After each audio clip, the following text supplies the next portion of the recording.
Saudara, kami masih menemani Anda di Liputan 6 Siang. Terima kasih Anda bersama kami. Terkurung di penjara ternyata tidak selalu sengsara. Bagi terpidana yang berduit, penjara tak seperti yang dibayangkan orang kebanyakan. Jauh dari kesan sumpek, sempit, atau bahkan membosankan. Anda tidak percaya? Simak laporan berikut ini.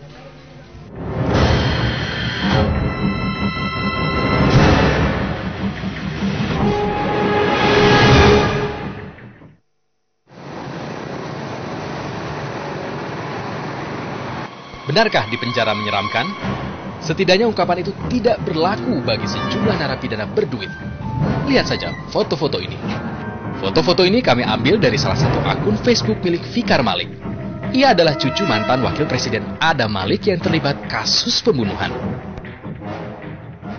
Desember 2011 lalu, Fikar ditetapkan sebagai tersangka pembunuhan adik kelasnya di Universitas Al-Azhar.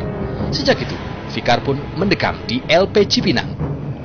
Ia satu rutan dengan Andika Gumilang, suami Siri Malindadi, pengemplang uang nasabah Citibank yang divonis 4 tahun penjara. Juga satu tahanan dengan Gayus Tambunan, terpidana korupsi, suap, serta pidana pencucian uang senilai miliaran rupiah. Kemungkinan Fikar mengunggah foto-foto ini dengan handphonenya atau komputer tablet. Padahal barang-barang ini jelas-jelas dilarang di lingkungan lembaga pemasyarakatan. Ini kamar tahanan Fikar. Tak cuma kasur spring bed, bahkan televisi lengkap dengan stereonya ada di sini.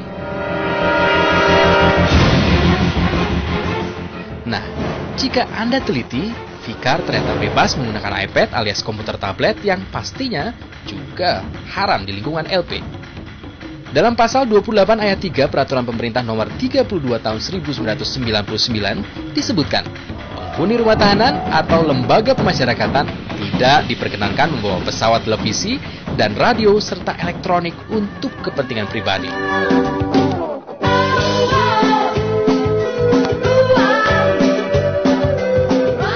Mungkin benar ungkapan ini. Peraturan ada untuk dilanggar. Apalagi jika uang yang sudah bicara, siapapun bisa dibuat terpedaya. Tidak terkecuali sipir penjara.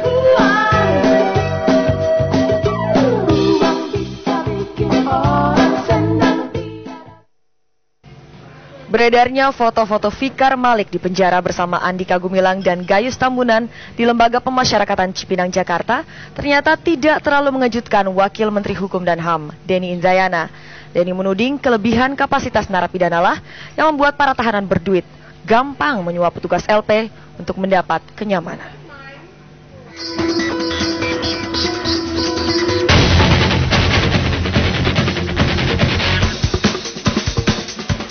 Saat kami menunjukkan sejumlah foto-foto Fikar Malik di penjara yang diunggah melalui akun Facebook, Wakil Menteri Hukum dan HAM ternyata tidak terlalu kaget. Inilah komentarnya saat ia melihat foto-foto itu. Di kamar seperti ini, Mas? Apa itu? Ini jadi di kamarnya ini kasurnya spring bed, kemudian ada TV yang lebih besar daripada yang lain. TV? Kipas angin barangkali? Ini, TV kipas angin ini di atas. Itu seperti apa, Mas? Ya, fasilitas-fasilitas begitu pasti ada di lapangan dan itu yang memang harus ditertibkan. Saya dari tadi bilang bukan tidak ada. Dan kalau Mbak melihatkan ini, saya bisa melihatkan yang saya lakukan penertiban tanpa Mbak tahu. Baik. Nah, ini termasuk ini masalah-masalah yang biasa di lapas dan rutan dan kita terus lakukan pembenahan.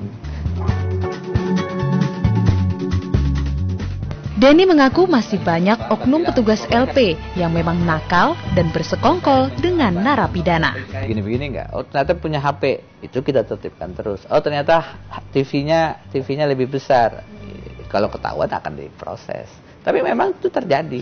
Nanti kita proses, nggak akan ketemu lagi narapidana yang lain.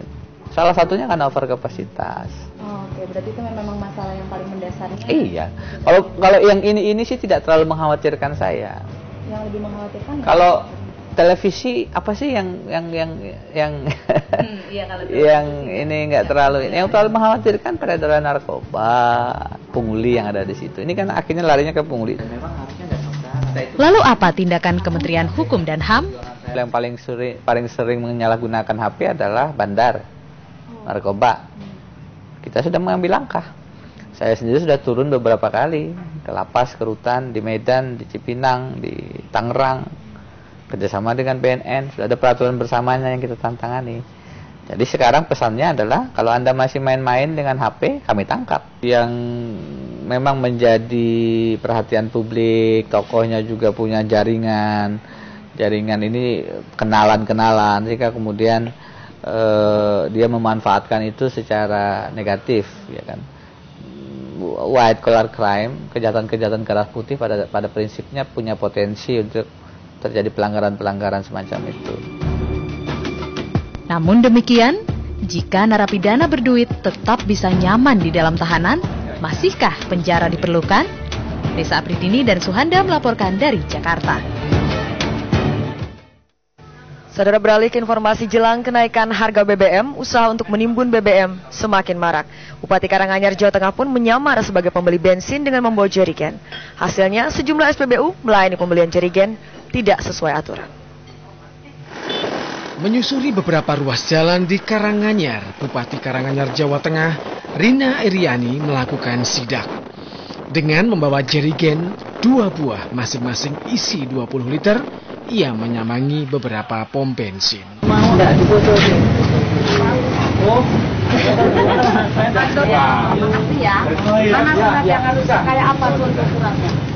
Di salah satu pom bensin, sang bupati merasa senang karena petugas menolak Rina yang akan membeli 40 liter bensin dengan jerigen. Meski awalnya petugas tidak mengetahui pembeli Bupati Karanganyar. Dari SPBU 1 ke SPBU lain, sang bupati kembali melakukan sidak. Di SPBU Gedangan ini, Rina Iriani kembali menyodorkan 2 jerigen. Tidak mengetahui siapa pembelinya, petugas mengisi penuh 2 jerigen yang dibawa bupati.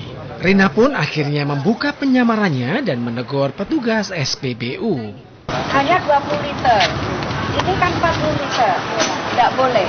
Ya, siapapun tidak boleh, ini pelanggaran. Ya, ini kalau begini juga berarti Mbak E mengenalai penimbunan. Tetap tidak boleh.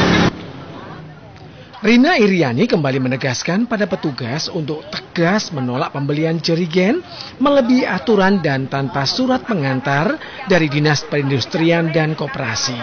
Mendekati kenaikan BBM, upaya penimbunan makin marak. Heri Prastyo melaporkan dari Karanganyar, Jawa Tengah.